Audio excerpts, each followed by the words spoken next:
আমাদের সমাজে নারী অনেক ভূমিকা অবতীর্ণ হন। মা, মেয়ে, স্ত্রী, সহকর্মী, বন্ধু। দায়িত্বের পর দায়িত্ব পালন করতে করতে অনেক সময় নিজের অনুভূতি, কষ্ট, স্বপ্ন আর অপূর্ণতার কথাগুলো চাপা পড়ে যায় মনের গভীরে। সব কথা উচ্চারণ করা যায় না, সব ব্যথা প্রকাশ পায় না। অসংখ্য নারী প্রতিদিন হাসি মুখে সংসার সামলান, কর্মক্ষেত্রে নিজেকে প্রমাণ করেন, কিন্তু মনের ভেতরের ক্লান্তি, অবহেলা, অবমূল্যায়ন কিংবা না পাওয়ার বেদনা সেগুলো থেকে যায় অপ্রকাশিত। আজ আমরা চেষ্টা করব সেই না বলা কথাগুলো শুনতে, বুঝতে এবং স্বীকৃতি দিতে। কারণ মানসিক সুস্থতা শুরু হয় তখনই যখন মানুষ তার অনুভূতিকে নিরাপদ জায়গায় প্রকাশ করতে পারে। চলুন শুরু করি আজকের আয়োজন, নারীর না বলা কথা।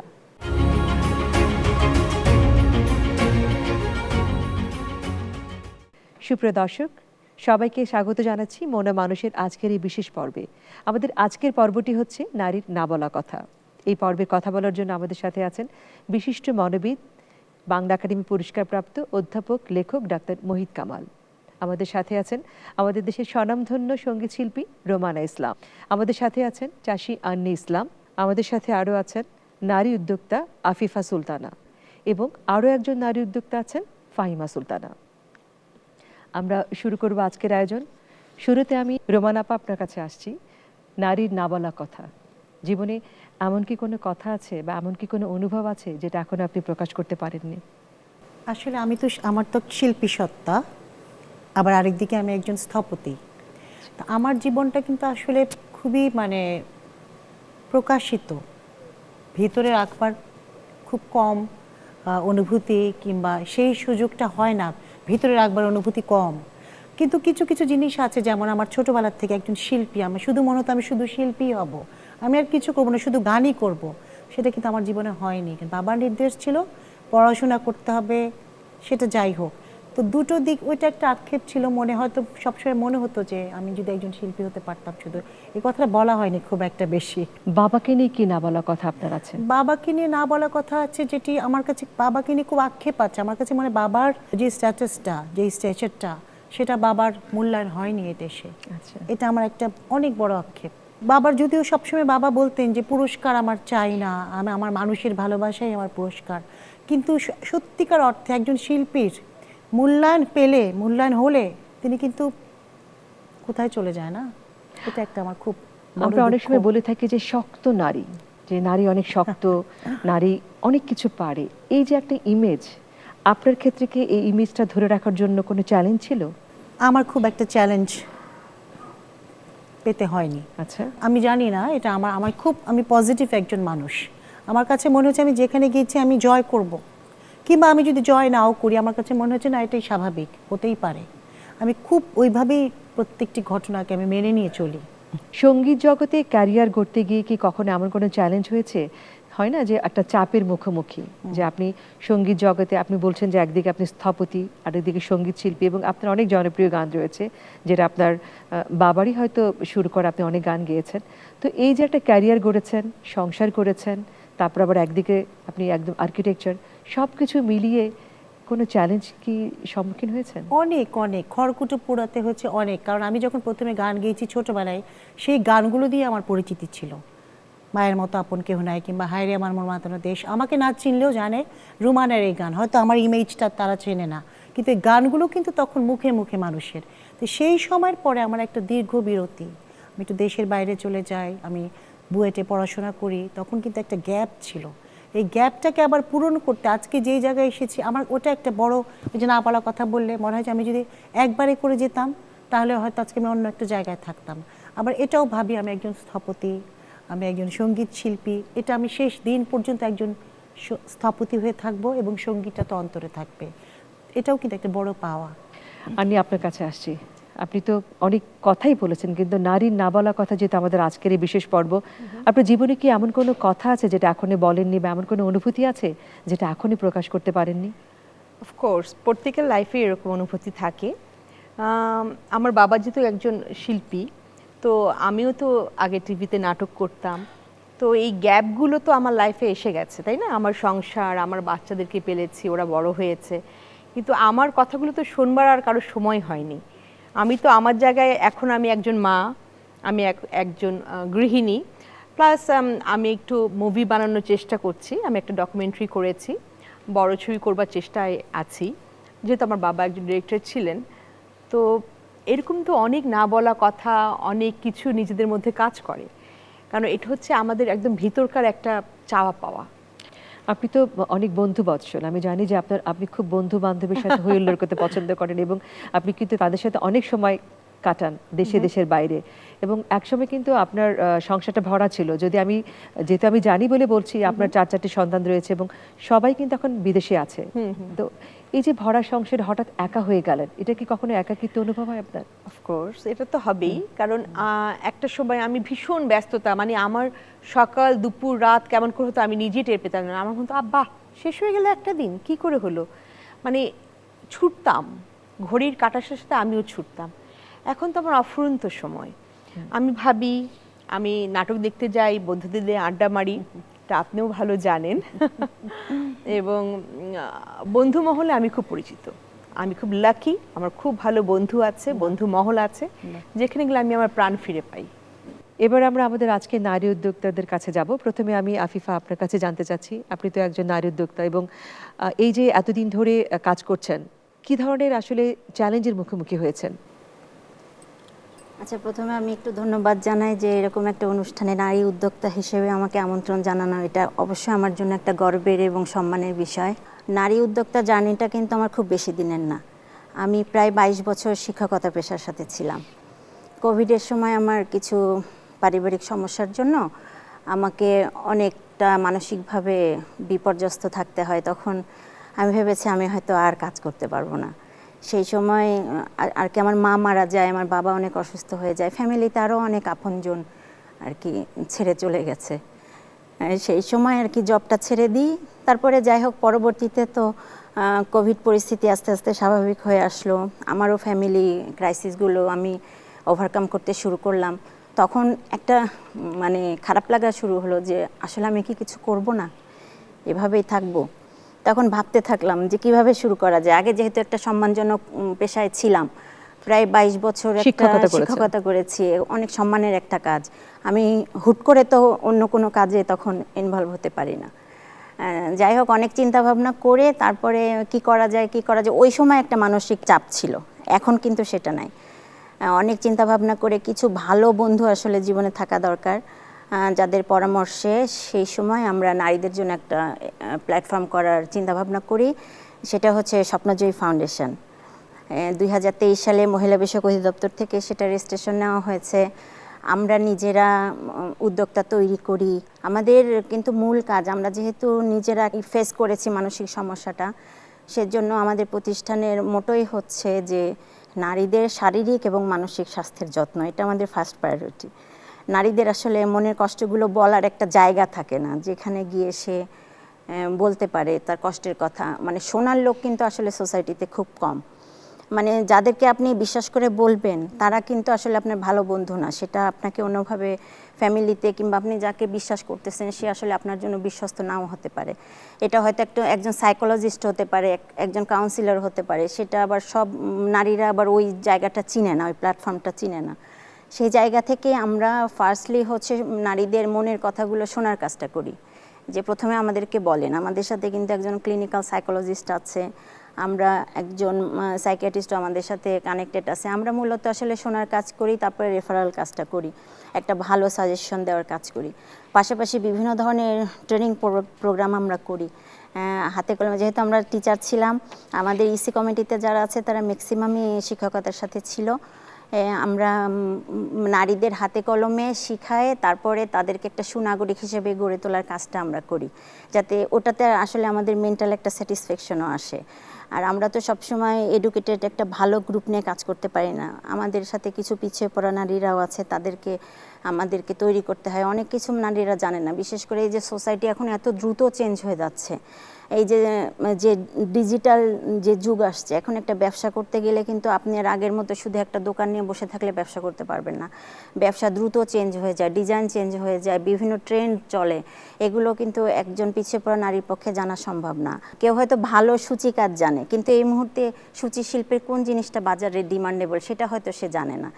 এই গাইডগুলো দেওয়া, আমরা ওয়ার্কশপ করি, ট্রেনিং করি, তারপরে আমাদের মেয়েদের প্রোডাক্টগুলো নিয়ে আমরা নিজেরা মেলা করি, এইসব নিয়ে এখন বেশ ভালো আছি এবং সম্মানের সাথেই আছি। এই যে বললেন যে সম্মানের সাথে আছেন, যদি প্রশ্ন করি যে আপনি ব্যবসা, সংসার সব কিছু সামলে একটা মানসিক চাপের মধ্যে কি থাকেন কখনো? মানসিক চাপ ছাড়া তো আমার মনে হয় না কোনো নারী আছে, সেটা যে স্টেজেরই হোক মানসিক চাপ থাকে, তবে আমি চাপটাকে চাপ মনে করি না। আমি সবসময় এটা আমার নিজের ক্ষেত্রে এটা একটা পজিটিভ দিক যে আমি যে কোনো কাজ শুরু করার সময় আমি অনেস্টলি কাজটা করব এবং সিনসিয়ার থাকব। তারপরে কাজটা যদি সফল হলে হবে, না হলে ব্যর্থ হলে আমি তো আমার সর্বোচ্চটা দিছি, সেজন্য আমার কষ্ট লাগাটা থাকে না। চাপ থাকে কিন্তু চাপটাকে আমি অতটা চাপ হিসেবে নিই না, এক কথায় বলা যায় যে পাত্তা দিই না। কাজ ও ব্যক্তিগত জীবনের ভারসাম্য দুটো কিভাবে একসাথে রক্ষা করেন? এটা করতে গিয়ে আসলে অনেক কষ্ট হয়ে যায়। ভারসাম্য রক্ষা করতে পারি সবসময় এটাও আমি বলবো না, হয়তো সবসময় পারি না, কেউ না কেউ ডিপ্রাইভ হয়, করতে হয়। কারণ কাজগুলো এমন হয় যে কখনো সব কাজ একসাথে চলে আসে, আবার এমন হয় কখনো কোনো কাজই থাকে না হাতে। তা যখন সব কাজ একসাথে হয় তখন তো অনেক চাপের মধ্যে দিয়ে থাকি, চেষ্টা করি সব দিক ব্যালেন্স করে করার, হয়তো পারি হয়তো পারি না। যখন মনে হয় যে একে পারলাম না তখন পরবর্তীতে ওইটা আবার ব্যালেন্স করার চেষ্টা করি, এইভাবেই চলি আর কি। আপনার জীবনে তো না বলা কথা অনেক আছে, আমি যদি আজকে ছোট্ট করে জানতে চাই, এমন কি কোনো না বলা কথা আছে যেটা এখন আপনি কাউকে বলতে পারেননি? না বলা কথা তো অবশ্যই থাকে, আর না বলা কথা ওই যে আপারা যে আগে বললো যে সবসময় না বলা কথা সব জায়গায় বলাও যায় না। তবে আমি আমার ব্যবসার ক্ষেত্রে একটা কথা বলতে চাচ্ছি যে আমি সবাইকে সেটা বলতে পারি না, আজকে যেহেতু এখানে বলার একটা সুযোগ আসছে সেজন্য বলছি যে আমাদের দেশের মানুষের কিন্তু হ্যান্ডিক্রাফটসের উপরে একটা যে সম্মান শ্রদ্ধা থাকার কথা সেটা নাই। এটা মনে হয় চেঞ্জ করা উচিত সবার। যে একটা মেয়ে সে হয়তো ঘরে বসে তার অবসর সময় একটা সুন্দর একটা কিছু করলো, আমরা ওইটার মূল্যায়ন কিন্তু অন্যভাবে করতে পারি, তাই না? যে আসলে এখানে কত টাকা খরচ হয়েছে, আমি কত প্রফিট করছি, এটা না দেখে সেই নারীটাকে আমরা কিভাবে সম্মানিত করতে পারি, কি পরিমাণ এটার আরেকটু ভ্যালু অ্যাড করে দিতে পারি, এই অনুরোধটা আমার সবার কাছে থাকবে। এটাই আমার আর কি এই মুহূর্তে, যেহেতু আমি এই নারী উদ্যোক্তা হিসেবে এখানে আসছি, সেই জন্য এটাই আমার না বলা কথা ছিল, আমি এটাই বলতে চাচ্ছি।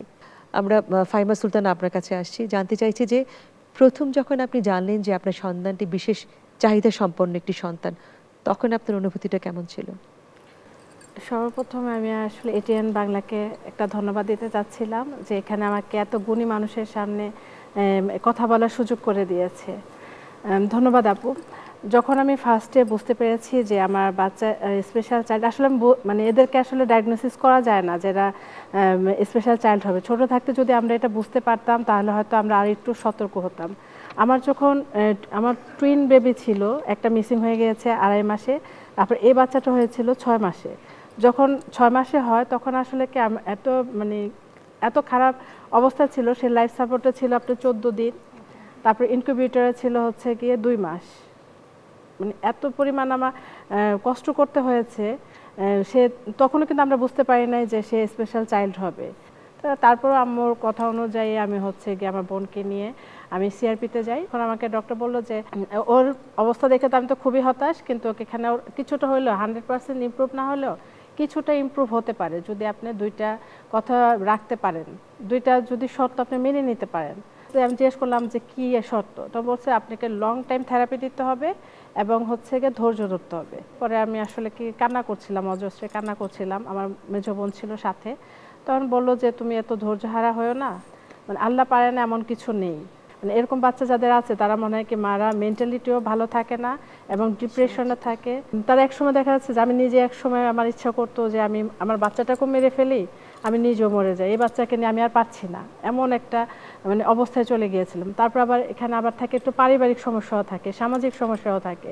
তারপর আমরা ঠিকমতো ডায়াগনোসিসও করতে পারি না। প্রথমত তো আমি বুঝতে পারি না যে সে সিপি, সে স্পেশাল চাইল্ড, তখন তো আমি তো বুঝতে পারি না। আমি হয়তো আগে বুঝতে পারলে হয়তো আমি আরেকটু ভালো কিছু করতে পারতাম বাচ্চার জন্য। আপনি আজকে আমাদের মন মানুষ অনুষ্ঠানে এসেছেন। আমাদের আজকের পর্বটি আমরা সাজিয়েছি নারীর না বলা কথা, এবং এই মন মানুষ অনুষ্ঠানটি কিন্তু একদম আপনাদের মন খুলে কথা বলার প্ল্যাটফর্ম। তো আপনার জীবনে এমন কি কোনো কথা আছে যেটা এখনো কাউকে বলতে পারেননি? আমি আসলে সবসময় চাই যে এসব বাচ্চা বাবা যেন 100% মেন্টালি সাপোর্টটা, যেন মেন্টালি সাপোর্টটাই কিন্তু অনেক বড় একটা ব্যাপার।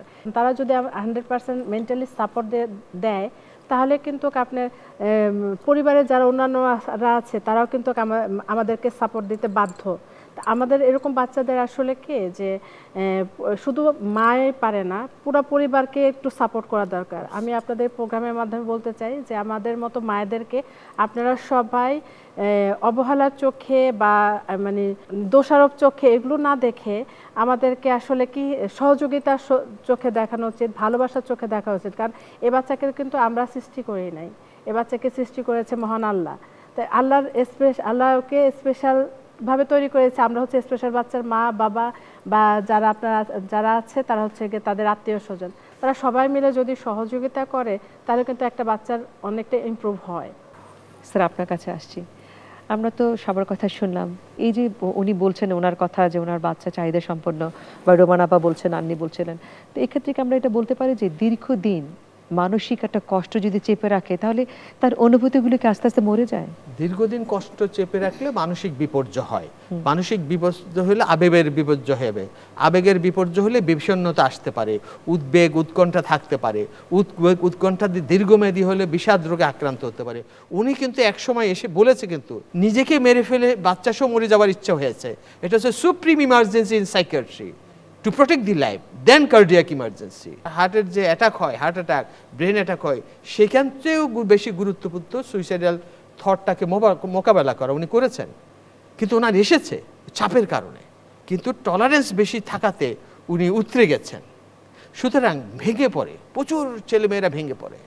হ্যাঁ, আমি এটা হতে চেয়েছিলাম, পারি নাই, শিল্পী হতে চেয়েছিলাম, পারি নাই, খেলোয়াড় হতে চেয়েছিলাম, পারি নাই, ঢাকা ইউনিভার্সিটিতে ভর্তি হতে চেয়েছিলাম, পারি নাই, বিয়ে দিয়ে আমার লাইফটাকে ছাড়খাড় করে দিয়েছে বহু মেধাবী মেয়ে। সে হয়তো আগের ভালো রেজাল্ট, কিন্তু দেখছে তার বন্ধুরা বান্ধবীরা কত কত ভালো পজিশন আছে, এক একজন অধ্যাপক, এক একজন সচিব, এক একজন বিচারপতি, এক একজন ব্রিগেডিয়ার জেনারেল, এক একজন পুলিশের আইজি। তারও কিন্তু কোয়ালিটি ছিল, হইতে পারে নাই, তাদের কষ্ট হয়। এই কষ্টের কথা যদি তারা প্রকাশ করে আড্ডায়, এরকম খোলামেলা প্রাঙ্গণে, তাহলে এটা আমরা মনে করি মানসিক স্বাস্থ্যের জন্য ভালো।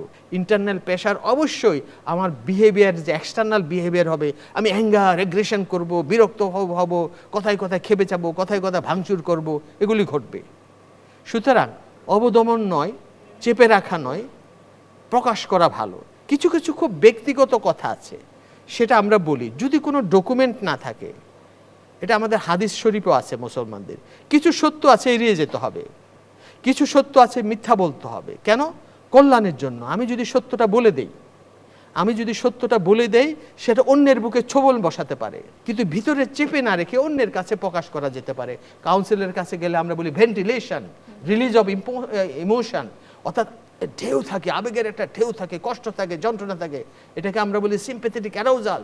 যখন প্রকাশ করব তখন এই যে জোয়ার এসেছিল, ঢেউ এসেছিল, সেটা আস্তে আস্তে শান্ত হয়ে যায়। এটাকে আমরা বলি প্যারাসিম্প্যাথেটিক অ্যাকশন। আমার মন শান্ত হয়ে গেল, অশান্ত মন শান্ত হয়ে গেল, একটা গান আছে। হ্যাঁ, সুতরাং যখনই আমি বলবো তখন আমার অশান্ত মনটা শান্ত হয়ে যাবে। কিন্তু আস্থাশীল, বিশ্বস্ত কারো কাছে যে আমার কথা অন্যের কাছে প্রকাশ করবে না, অন্যের কাছে প্রকাশ করে আমাকে হেয় করবে না। দেখবেন রক্তের সম্পর্ক হচ্ছে অনেকের সাথে এমন বন্ধুত্বের সম্পর্ক হয়, ইমোশনাল কানেক্টিভিটি হয়, তাকে উজাড় করে মেয়েরা সব বলে দেয়, কিন্তু বাবা আমাকে বলতে পারে না থাকে। এই বলাটাই চিকিৎসা, এবং এই বলার কারণে সে শান্তি নিয়ে হেসে চেম্বার থেকে বেরিয়ে যায়। রোমান আপার কাছে যাচ্ছি। রোমান আপা, আমরা কিন্তু জানি যে শিল্পী হিসাবে কিন্তু যেমন প্রশংসা আছে সামাজিক যোগাযোগ মাধ্যমে, তেমনি কিন্তু সমালোচনা আছে। তো আপনার মনে এগুলো কিভাবে প্রভাব ফেলে? খুব কম। আমি সবাইকে পজিটিভ কথা বলছি। আমি অনেক লাইভ করি, প্রচুর লাইভ হয় আমার, মানে কি বলবো, টাচউড, এখন পর্যন্ত কোনো রকম ব্যাড কমেন্ট কিংবা এগুলো আসে নাই। আপনি যদি আপনাকে পুরো একটা দিন আপনাকে নিজের মতো করে দেয়া হয়, আপনি সেদিন কি করবেন? আমি আমার ছোটবেলায় ফিরে যাব। বাহ, একেবারে ছোটবেলায় ফিরে যাব। আইসক্রিম খাওয়া, সিনেমা দেখা, বন্ধুদের নিয়ে ওই কোনো, এখন তো বুড়িগঙ্গা মরে গেছে, তো অন্য কোনো নদী খুঁজে বের করতে হবে, ওর পাড়ে যেয়ে বসে থাকা, চিনাবাদাম খাওয়া, অল্প টাকায় আনন্দ করা। সেই একেবারে ছোটবেলায় যে 10 টাকার টিফিন খেয়ে এত আনন্দ লাগতো। এখন তো এত জায়গা, এত খাবারের দোকান, এত কিছু, এত আয়োজন, সব তো কিছু আমার কাছে খুব মানে সো সিম্পল, এগুলো কোনো দরকার ছিল না। আগের লাইফটা আমি ফিরে পেতে চাই। আফিফ, আপনার কাছে জানতে চাইছি, পরিবারের সদস্যরা কি আপনার এই একটা চাহিদা বা আপনার যে কাজগুলো করছেন এটা কি কতটুকু সমর্থন করছেন? পরিবারের চাহিদা মিটিয়ে করতে পারলে তো তাদের কোনো আপত্তি নাই, তখন সমর্থন আছে, কিন্তু তাদের কোনো কিছুতে ঘাটতি পড়লে তখন অতটা সমর্থন পাওয়া যায় না। সেক্ষেত্রে কি করে? সেক্ষেত্রে ওই যে ম্যানেজ করার চেষ্টা করি, নিজেকে কষ্ট দিয়ে ম্যানেজ করতে হয়। একটা মেয়েরা তো তাই করে, তখন নিজের কাজটাকেই সে অফ রেখে অন্যকে সার্ভিস দেয়, সেটাই করি। আপনি কি মনে করেন আমাদের সমাজ কি এখনো বিশেষ চাহিদা সম্পন্ন বাচ্চাদের জন্য সংবেদনশীল? আপু আসলে কি এখনো পুরোপুরি সংবেদনশীল হয়নি, কিছুটা হয়েছে। এখনো দেখা যাচ্ছে যে আমরা যখন এই বাচ্চাদেরকে নিয়ে যাই সবাই আর কি একটু বাঁকা চোখে দেখে, একে এখানে নিয়ে আসছে কেন। আসলে এই বাচ্চাদেরকে না মানে ঘরে কোণে না লুকিয়ে রেখে বা পরিচয় দিবেন, অনেকে আসলে পরিচয়ও দিতে চায় না যে তার একটা স্পেশাল বাচ্চা আছে, এটাও বলতে তারা নারাজ।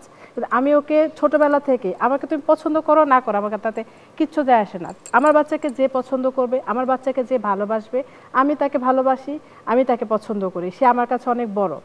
স্যার, আপনার কাছে সবশেষে একটি প্রশ্ন করতে চাচ্ছি যে একজন নারী কিভাবে নিরাপদে নিজের কথা বলতে পারবে, নিজের মত প্রকাশ করতে পারবে? এই যে আজকে প্র্যাকটিক্যাল ডেমনস্ট্রেশন আপনারা এখানে করালেন, বিশেষ করে রাইয়ানের মাকে দিয়ে বা অন্যরা যেটা বলল, এটাই তো একটা এই ধরনের প্রসিডিউরের মাধ্যমেও করা যায়, যদি সেটা ওই যে আমি বললাম ডকুমেন্টেড খুব গোপন কিছু না হয়। কিন্তু খুব গোপন হলে সেটা যদি নিজের ওই আপন বোন বা কারো এরকম কেউ যদি থাকে বিশ্বস্ত, তার কাছে প্রকাশ করা যায়। আর আমি আজকের এই অনুষ্ঠানে নিউরো ডেভেলপমেন্টাল ডিসঅর্ডারের যত মা আছে তাদেরকে একটু স্যালুট দিই। আমি বলবো রায়ানের মাকে অনুসরণ করার জন্য, কারণ রায়ানের মা আমরা এখানে ডেমনস্ট্রেট করছি প্র্যাকটিক্যালি। উনি যে কথা বলছেন যে বাচ্চাকে তিনি লুকিয়ে রাখেন নাই, ইম্পর্টেন্ট ইস্যুস। আপনার বাচ্চাকে কখনো লুকিয়ে রাখবেন না, এটা আপনার বাচ্চা, বোল্ডলি বলবেন, বুক উঁচিয়ে বলবেন, এবং তাকে বিভিন্ন অনুষ্ঠানে নিয়ে যাবেন, যে যাই বলুক। আপনি বলছেন যে আপনি যেখানে ওর মূল্যায়ন হয় না, যেটা টক্সিক পরিবেশে, সেখানে আপনি নিচ্ছেন না, আমি অ্যালাউ করি। যেখানে হেলদি পরিবেশ সেখানে আপনি অবশ্যই নিয়ে যাবেন। তো প্রবলেম আপনার নিজেকেই সলভ করতে হবে, উদ্ভাবনী প্রবলেম কৌশলের মাধ্যমে।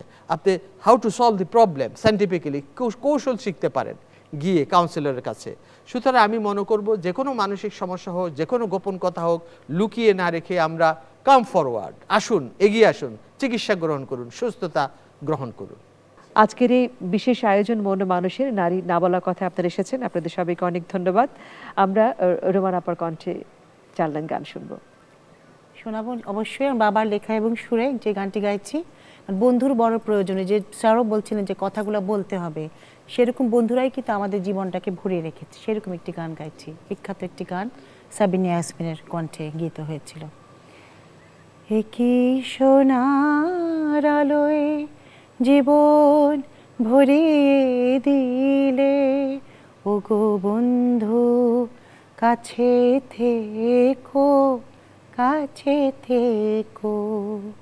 রিক্ত আমার ক্ষুদ্র প্রাণে তোমার আখিটি রেখো, ওগো বন্ধু কাছে থেকো, কাছে থেকো।